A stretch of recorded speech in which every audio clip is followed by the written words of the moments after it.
You need to learn to get okay with a new kind of discomfort. You need to get okay with possibly not being liked, or maybe being unpopular, or the judgmental scrutiny of other people, or the guilt. Let's talk about maybe becoming a little more love bomb resistant. So given that many narcissistic intimate relationships begin with love bombing, and then by the time we realize what we are in, it is almost too late. Doesn't it make sense that if we can cut this off at the past earlier in the process, that we may be in a better space to not get into them too far, and then it's easier to get out? It's easier to cut and run after a second date than it is after 12 months. Now, this is challenging for a few reasons, but most pointedly because love bombing is not just one thing.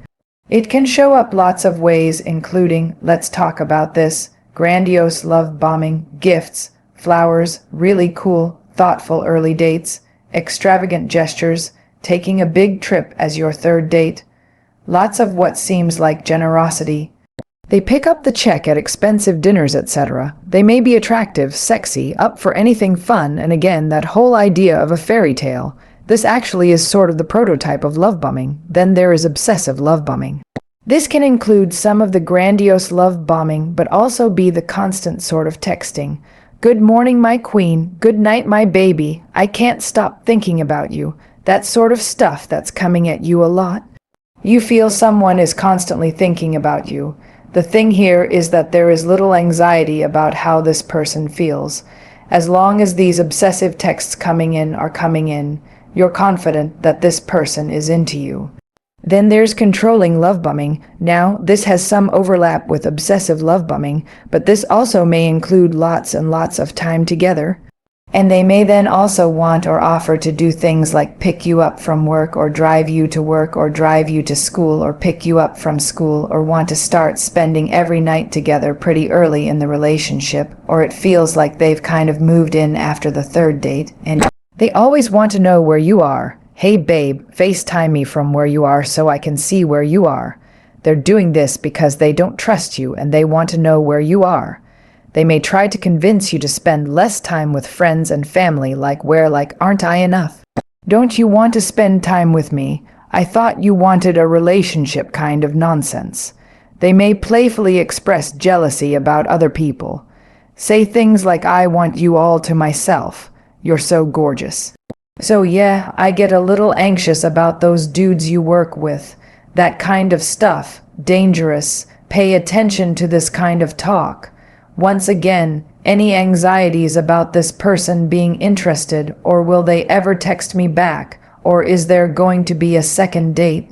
That anxiety is also gone because they are always there. Then there is what I call I see you love bombing. This form of love bombing is the person who notices everything about you, and it may even at times feel really encouraging. They may ask you lots of questions about yourself. This may actually be one of the trickiest forms of love bombing to see as love bombing because you do feel seen. But sprinkled into this may be a little bits of shade, some anger, some passive-aggressive digs, a few bits of gaslighting. But early their play is lots of curiosity, and even what feels like encouragement and excitement about what you do. They may say things like, I have never met anyone like you. You are so interesting. I can't believe someone hasn't said that to you sooner. And these can really feel like amazing things here, especially if you didn't hear them growing up. Then there's the I need you love bomber. This is the person who's a bit of a project. They need you. They're like a fixer-upper. You give them advice, support, resources. You loan them your car. You let them stay at your place. You introduce them to people you know in your business, and they're so appreciative initially. You buy into their narrative that life has never been fair to them, and you want to be the one to turn it all around for them. So you listen to their sad stories, and you become their therapist, their life coach, their closet organizer, and their debt consolidator. And in return, they start to maybe even blossom a little, and you appreciate that. You may even pity this person a little bit. And if your nature is to be very empathic, you may find that you want to prove to this person that they are lovable, and your compassion and empathy may lead you to try to find the good in them, especially during the early days because they do need you. Then there's the grown-up love bomber. This is the love bomber who is very responsible and moral, and has all kinds of bank accounts and no debt, and they're saving up to buy a place, or they already did, and they don't spend money irresponsibly, and they do what feels at least financially like the right thing. This is how the self-righteous narcissist can love bomb you, but you might see these patterns also in a financially controlling, malignant narcissist, but that part won't show up in the beginning. But somebody who does the sort of grown-up love bombing may be somebody who feels quite seductive, especially if they come on the heels of you having dated a string of overgrown adolescents. And this grown-up love bomber may not seem shady. Hell, someone like this may not even have social media, which can feel really refreshing, especially if you were in a relationship with someone who was shady and gross and inappropriate on social media. If you had fiscally irresponsible or selfish parents, the grown-up love bomber can also be appealing. Or if in past relationships you always felt that you had to be the buzzkill grown-up, the grown-up love bomber holds a lot of appeal. Especially if at this point you're thinking about longer-term commitment, marriage, house, kids, that kind of sequence. The adulty feel of this person and their sort of seeming fiscal responsibility can mean that you see a future here. The part about them tracking every cent of your spending has probably not happened yet of course, and their little judgmental comments, those won't show up during the love bombing phase. Then there's the offset love bomber. What is this, you may ask? This is the person who comes along and is completely different than your last relationship, and they get double points and double impact if your last relationship was toxic in a specific way. So if the last person you were with was a cheap ass who didn't pay for anything, and this offset love bomber does, the last person might have been someone who made fun of you or makes jokes at your expense. This might be more of an I see you love bomber. The last person you're in a relationship was controlling. This person may not be. Now, how does this happen? For example, you may have dropped enough hints about your past relationship that they see what you don't want. And some of it may be sheer luck, bad luck, but sheer luck and timing, because it may just turn out that their love bomb game is simply an offset to what you had in your prior relationship. For example, you may end a relationship with a dull, socially isolated person and then meet a fun-loving, free-spending, generous, extroverted, grandiose narcissist.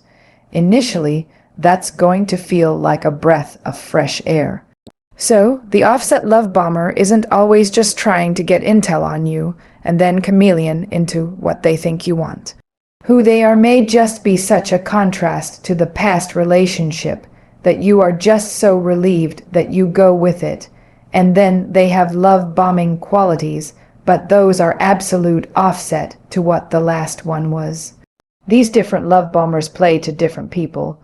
Some people are turned off by these patterns, some others embrace them.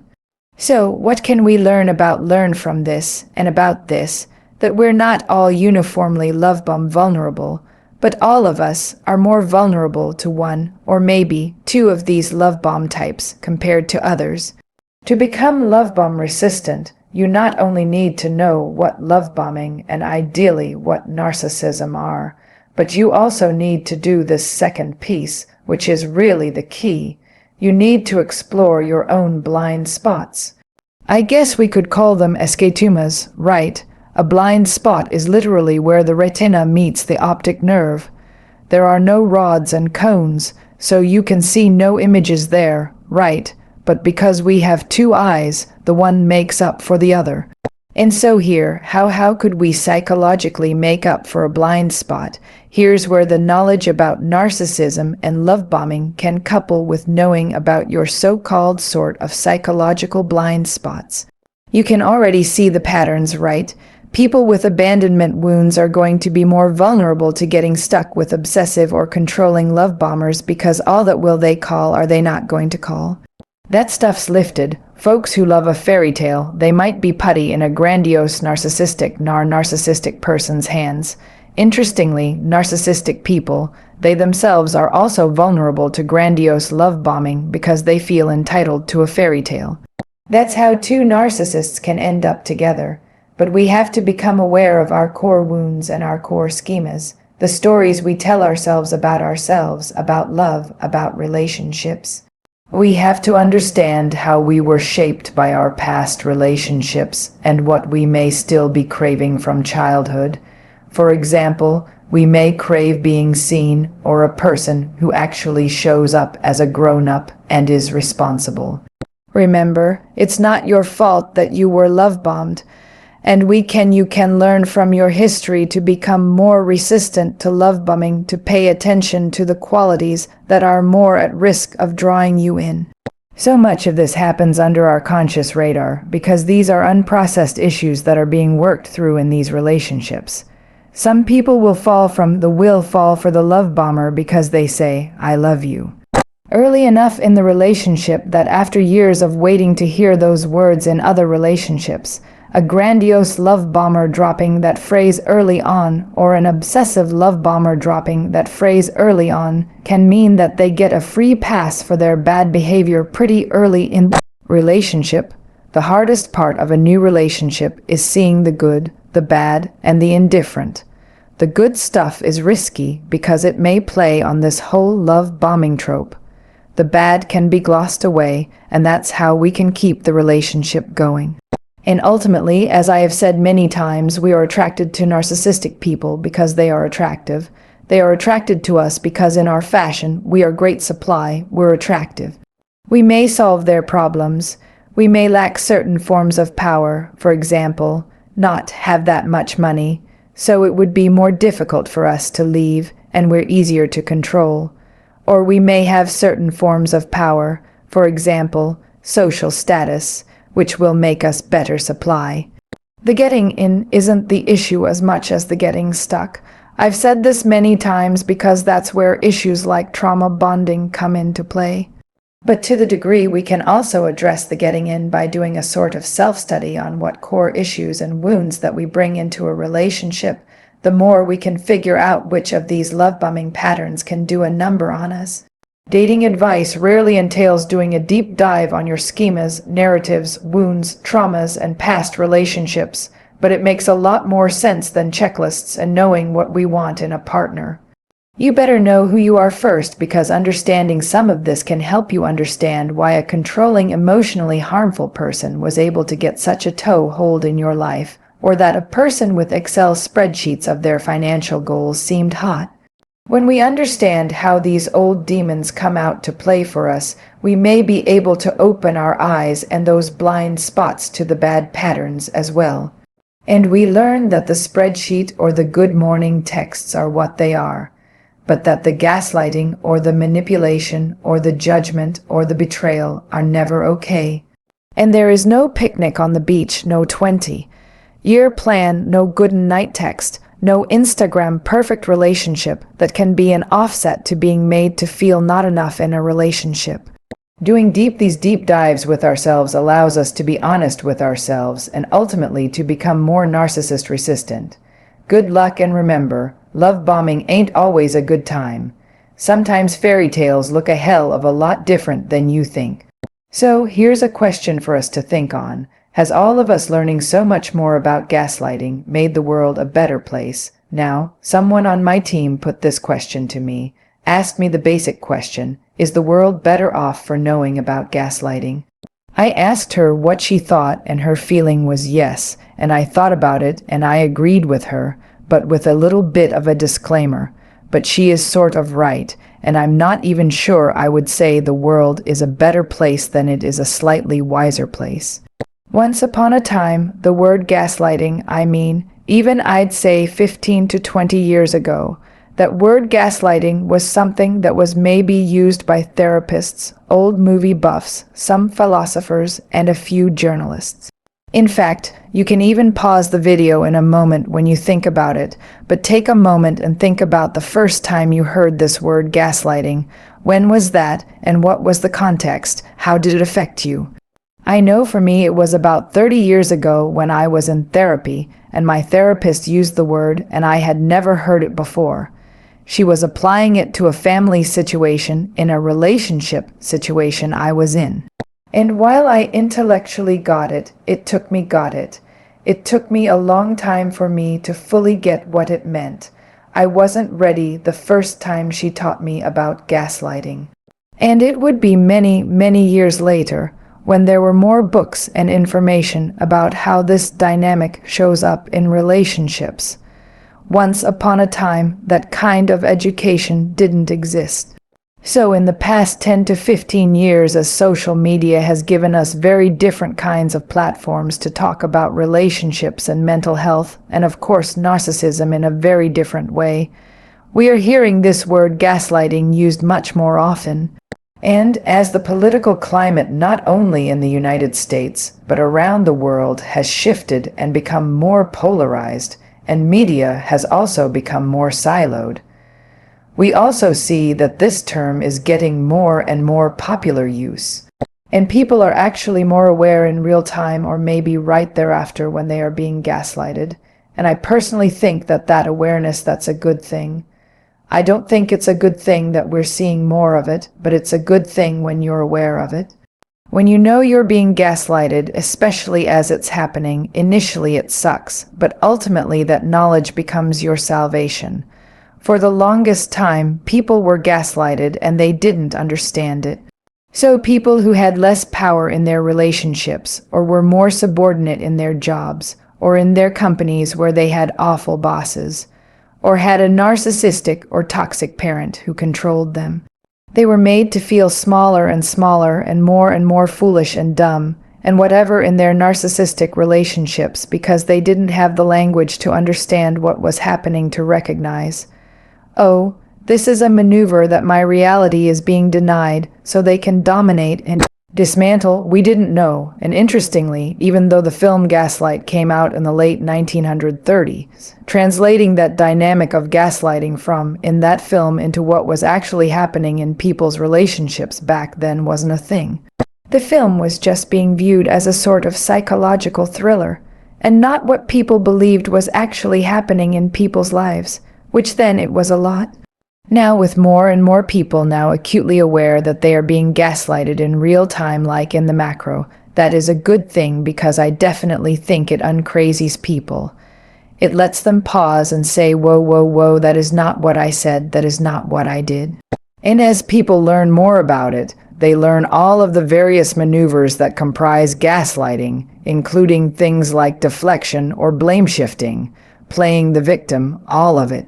There is also a secondary benefit that now that more people understand gaslighting, that when a person witnesses someone else being gaslighted, that they may step in. Just as my therapist did all those years ago when I told her about something and she said, "Oh, you were gaslighting." And that third party who's watching what you're going through or listening to what you're going through and says, "Yo, you're being gaslighted." One of the most healing things that can happen is when someone pulls you out of a confused gaslighting spiral. And if people get it, then it's going to extend to how they also extend that knowledge to other people. All of this is good stuff. Part of the challenge is just like narcissism. Gaslighting is still quite misunderstood. We make the mistake of thinking that when someone's lying to us that they're gaslighting us. No, lies are lies, that's different. We think that someone having a different opinion from us is gaslighting. And that's not true, it's just a difference in opinion. Now if that person has a difference of opinion from you and then says, "Nope, nope, you're wrong, your opinion is wrong. You're stupid for having that opinion and you've been brainwashed and that's why you have that opinion," then that's gaslighting. Being told that you have no right to feel a certain way, for example, someone saying to you, "You can't be angry about that," that's gaslighting. It's also gaslighting when a person tells you that you do feel a certain way. When person says, "Well, why are you angry at me when you're not?" That's gaslighting. Now telling someone that they are remembering something wrong that didn't happen, for example, that may be gaslighting, but that has to be backed with them also implying that there's something wrong with you. For example, them saying you aren't remembering that night right, but you don't remember anything right these days, your memory is a mess and you're getting more paranoid all the time. That's gaslighting. See, there's sort of layers to this. When gaslighting happens and we understand it's happening, it is a good thing. But then when it does happen, there's the bigger question of what exactly are we supposed to do with that? Knowledge, because the things you cannot do include saying, hey, stop gaslighting me, or you're gaslighting me. Don't do that. Or certainly you don't want to say to them, you're a narcissist. All of that's off the table, and it'll end up with you just being more gaslighted.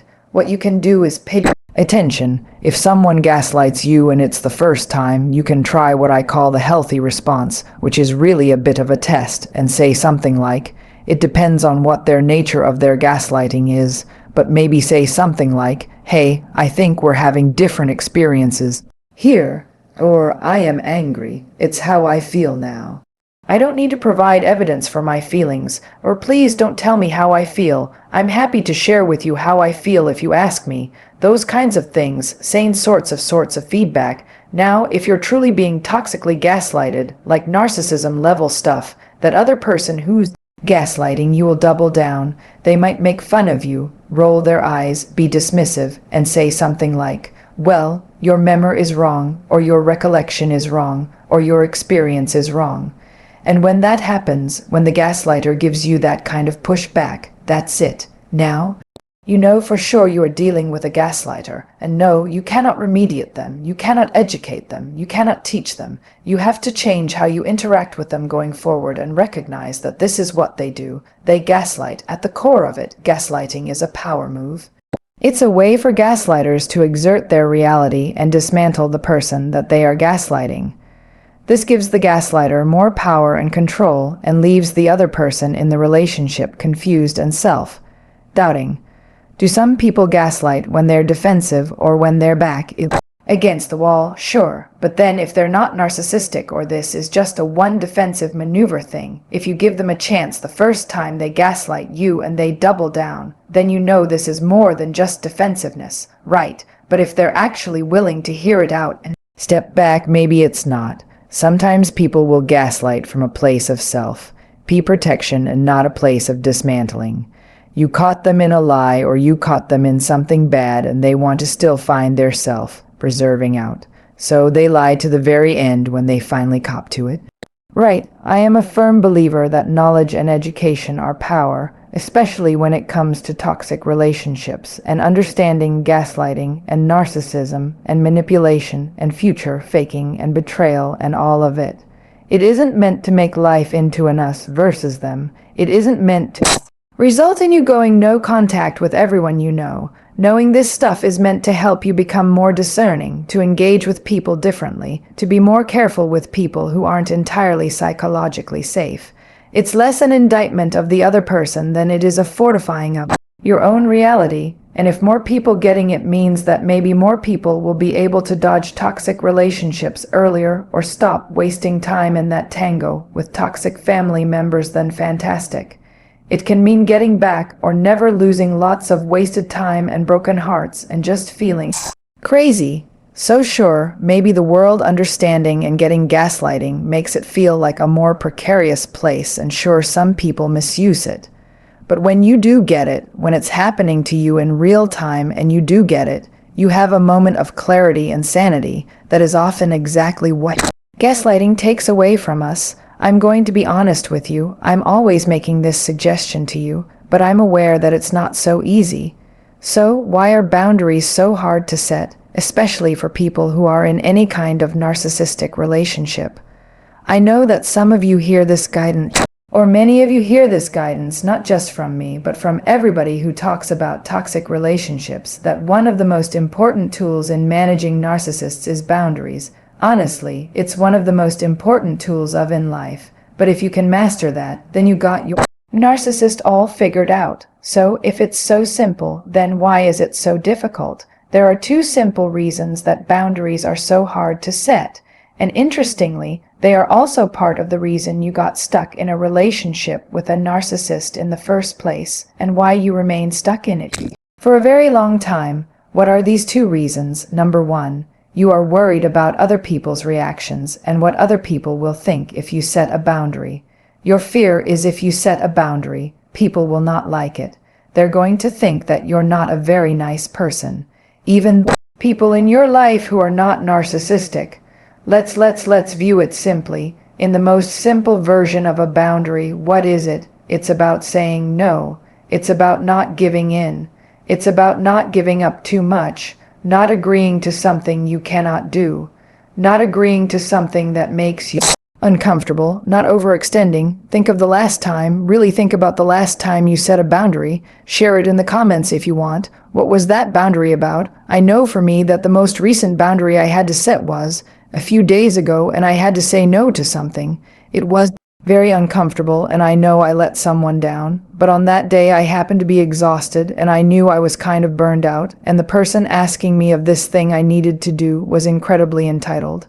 Did I sit with this discomfort for a few minutes? Yeah, and after about 30 minutes, that discomfort left. I was relieved, and I had a better day as a result. But in my case, it was easier because there was no one else who knew I was setting the boundary. When there's other people involved, it's really hard. The other issue is not just feeling like you're letting down one person, but again, it's that bigger idea of how will other people view you.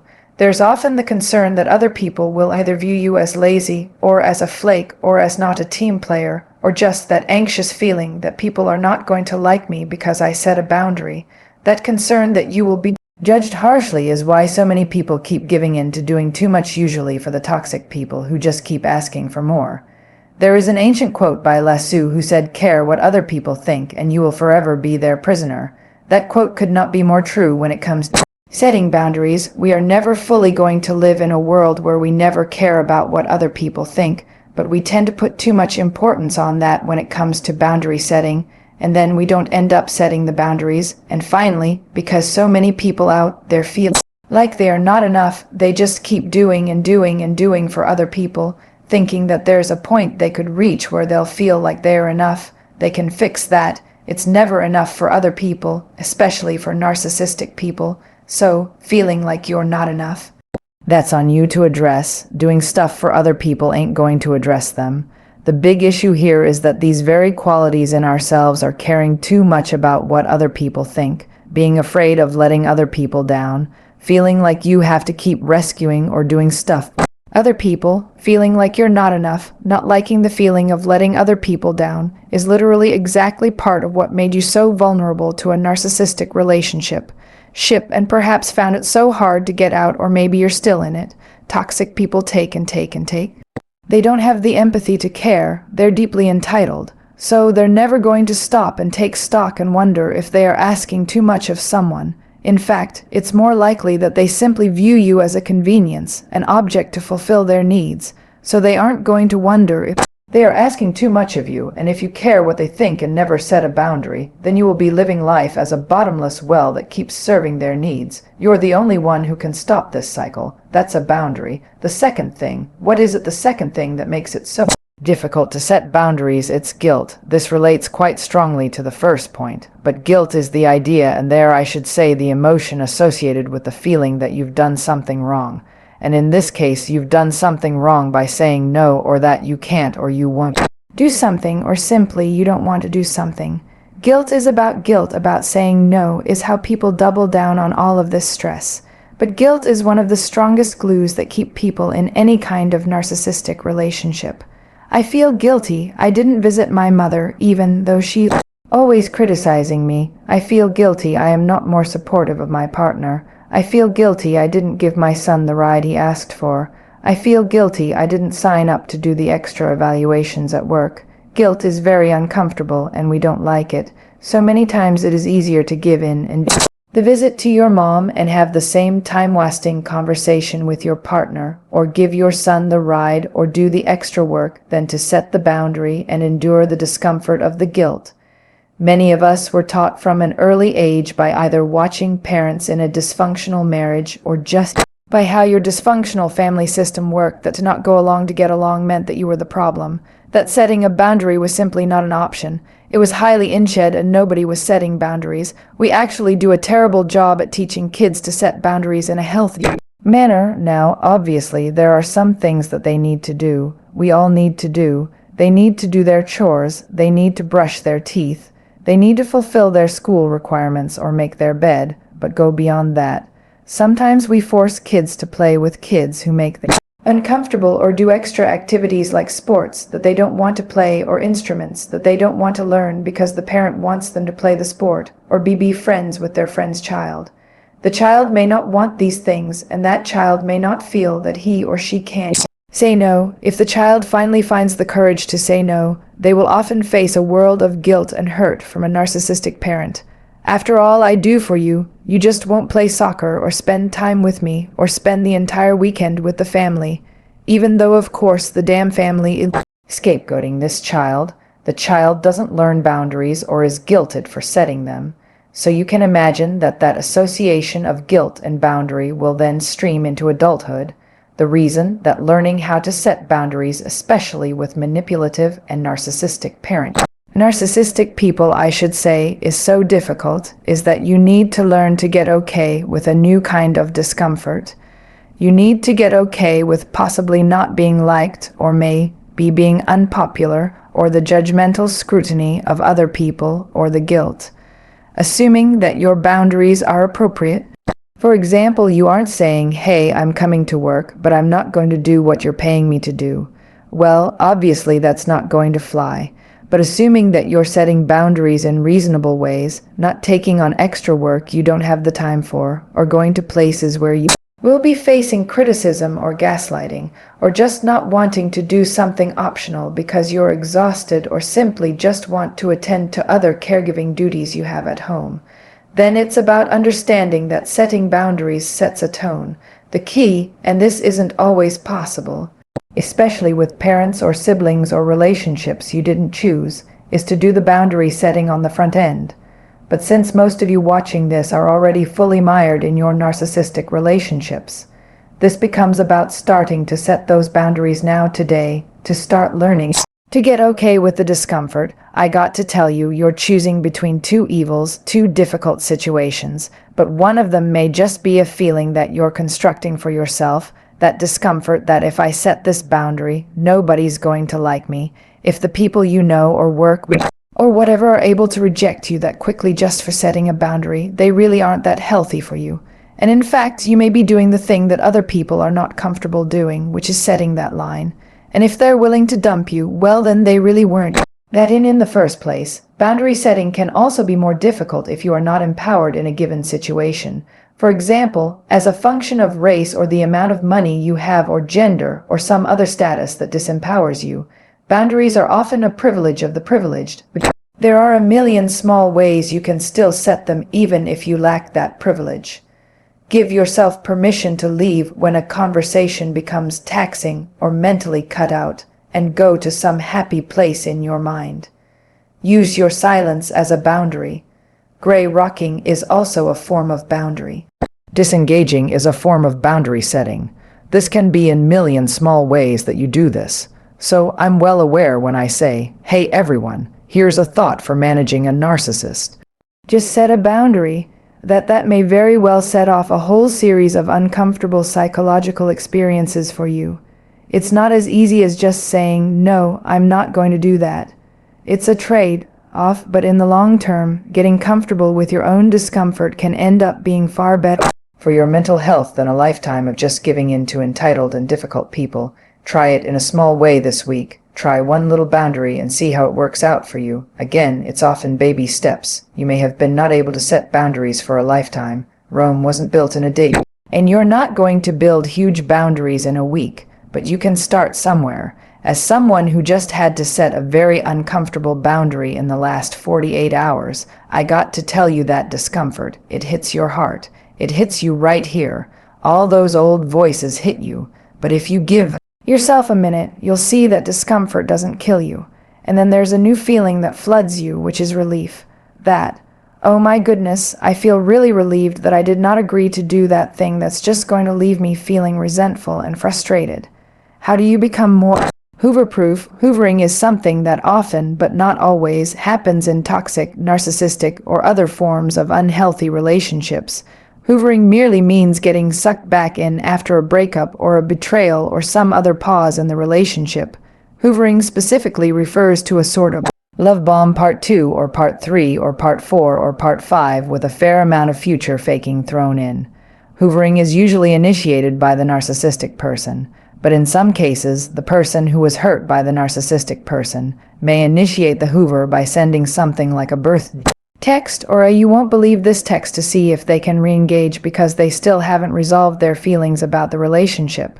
And yes, in some cases, more than just some cases, people are not hoovered, which can raise its own form of grief as people will wonder, was I not even good enough to hoover? It's not about not being good enough. I have to say you were lucky, but it's hard to see it that way when it's happening to you and you're still sort of going through the healing and resolution process. There are lots of reasons that hoovering works. After going through the desolation and invalidation and not being seen or heard in the relationship, when they now newly show up with new attention and love bombing, it can feel like a wish come true that you had while you were in the relationship with them.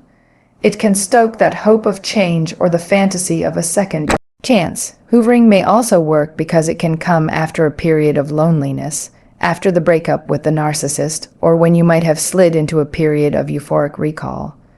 The hoovering may also occur at a time of transition.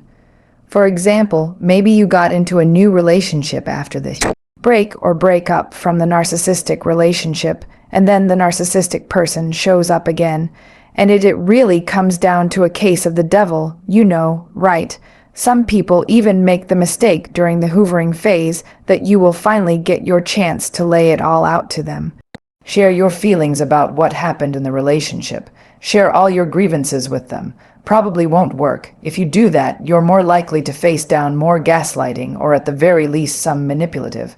Oh, baby, let's not bring the past up anymore.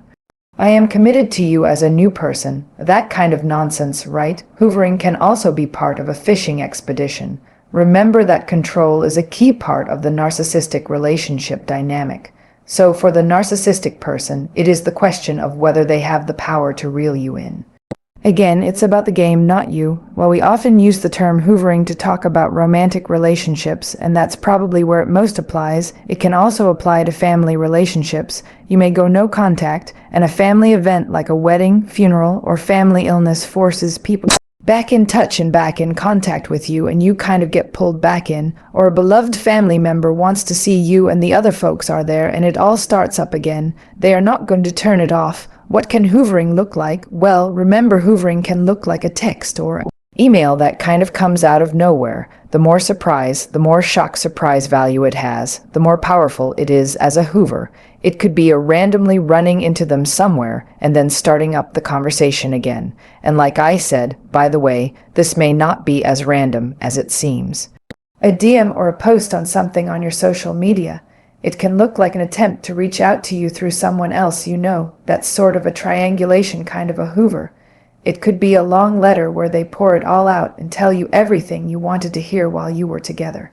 It can be using time they get to have with you. So for example of that would be at the drop-off times when you drop off your children with them. They may start trying to flirt with you or win you over again. It could be pulling you back into conversation again by reaching out to you at a time of difficulty. For example, someone you both know died or is sick. It could be pulling you into conversations again by reaching out when there's some really good news for one of you or for someone you know, like someone you know has a baby or something like that. In more extreme cases, hoovering can be a full court press, like little daily gifts and little messages that may break your resolve and make you smile. It doesn't feel like stalking. You don't want to call it stalking. It kind of is, but it sort of feels cute and you sort of start falling back into it again. It's a tricky dynamic, and it's not unusual for people to get hoovered back multiple times before they really see it. And in the best case scenarios, after each hoover break cycle, there is less time before you get out again. Sometimes, let's say you broke up with them, then it's not unusual for them to hoover and their hoovering works and you start things up again together, and then they break up with you. It's a sort of them needing to have the last word and be able to walk around saying, I broke up with them. Another mistake people make during the hoover is that you might feel powerful for a little while. All that new attention and effort can almost fill you with a sense of power that you definitely didn't have during the relationship. But that sense of power is short-lived, and before you can say gaslight, the toxic patterns will start again. But those early days of hoovering where they're trying to get in touch with you, where you feel that power, like I don't need to respond right away, that power you didn't have in the relationship before, can be very intoxicating. Hoovering is a complex dynamic because it can bring up lots of shame for people who will often be sort of secretive when they are first being hoovered because they don't want brands or other people, especially other people who helped them through the breakup, to know that they're back in touch with someone who had once caused so much misery. So the early phase of hoovering can have the intrigue and excitement of an illicit affair, but the danger of an isolated relationship. When I talk with survivors, I am very careful because I really don't think it's shameful, but I'm very careful to ensure that we never use shameful language around hoovering, because it's a very normal part of grief and loss and trauma bonding, and because it is obvious why all of us are vulnerable to being hoovered. And I'm convinced we learn something each time we are hoovered, not only about them and the relationship, but more importantly about ourselves. But the shame of being hoovered can leave people feeling like they failed, or like this sense of I broke no contact, or that you're somehow weak. It's not true, and if you were the one who left the relationship, who initiated the breakup, any lingering pity or guilt you might have for the narcissistic person may lead you to resume contact. If they were to reach out to be nice, are there things you can do to be more hoover-proof? Yep, and here are 10 of them. Number 1, know what hoovering it is. Number 1, know what hoovering is and how it plays a part in narcissistic relationship dynamics. That way, you aren't so surprised when it happens and understand what it is. Knowing what it is can help you see it less romantically and magically and more as the tactic that it is. Number 2, the most dangerous time for a hoover is actually as you heal and get a little ways down the healing track. You may be feeling a little better, doing less ruminating, and the awfulness of the relationship may fade a little. You may feel like, we're both adults who shared our lives together. I can respond and be okay, because you've healed, but then because there is a certain toxic power to the relationship, you may still get pulled back in. Listen, folks, you may not hear from someone, and hoovering can show up 10 years down the road, so be aware that as you get stronger, it's also possible that you become newly attractive all over again to the narcissistic person. The bigger you become, the more interesting it is to break you down, right? And what I'm going to say is more sadistic. They can't stand to watch you soar, so hoovering you is an opportunity for them to tie sandbags to that rising balloon that is you. Number 3, clean up your social media, especially in the early phase of a breakup. I know it's the hardest thing in the world to not look at their social media, but if you can avoid it, avoid it. It is literally the fastest track to healing. If you can't avoid it, then at least adjust social media settings so either they can't see yours or they can't comment on it, because DM and social media comments are such a common space of hoovering and we don't think of it. We almost sort of play it down. No, it's just a comment, especially when things are fresh, though I am a fan of this as a long-term strategy, right? Closing those spaces down as much as possible. Social media spaces makes you very hoover-proof. The more they see you healing, the more likely they're going to hoover you and pull you back. Number 4, shut down people who want to tell your ex or whomever it is your distance from how you are doing. Okay, or want to tell you about how your ex is doing. I know it sounds extreme, but it is risky to hear how your ex is doing in the early phases of healing and to start replanting that weed of rumination. If someone brings it up and says, hey, you want to hear something about your ex? I know I'm asking you to hold back 50 wild horses with your teeth, but if you can find it in yourself to say, no, I really don't. This may literally be one of the best hoover-proof tools that there is. I got to tell you, I once used this and it was a lifesaver for me. Number 5, call a friend if you feel tempted to respond to a hoover message. Think of it as calling a friend if you feel tempted to spend money or have a drink when you shouldn't, so that friend can talk you through it or at least distract you from it for a minute. That conversation may be enough to distract you and pull you off the path of reaching out to the ex, and the friend may also be a clear-headed reminder of how bad the relationship really was. Number 6, look at your Ike list again. You better have one and look at it. All the awful, terrible things that they said and did in the relationship, and that happened in the relationship. Sometimes just seeing that is enough to say, oh, hell no, I am not responding to this. I do not need this again. I am not starting up anything close to this game again. Number 7, change their name in your phone. If you haven't already blocked their number, change their name. And then when their name comes up as do not respond to this fool, it is a good and sobering reminder And you can throw in some cursing and poop and devil emojis for good measure to remind you to not answer this call or respond to this text. Number 8, do not answer or respond to unknown numbers ever. Narcissistic people will use a fake number to reach out. If it's important and someone's calling from an unknown number, they will leave a message, but not answering can save you the mess of hearing their voice. Again, same thing with texts from unknown numbers, and don't respond saying, "Who's this?" No. Number 9, avoid being hoovered in silence. If you have started slipping back in, don't keep it a secret. Talking it out can be enough to cut it off at the pass. Hoovering is quite powerful when it happens in isolation and is a secret. And listen, number 10, becoming hooveroof can sometimes happen by getting hoovered a few times. I mean, getting pulled back into it and seeing it more and more with wiser and wiser eyes. And maybe after the third ooh you say, "Oh boy, do I see it this time, and I am not going to respond next time." And in that case, like I said, maybe the ultimate way to become Hoover is to actually get hoovered a few times. It's a bit like the hair of the dog. So you can see that nothing really changed if you get hoovered again and again and again.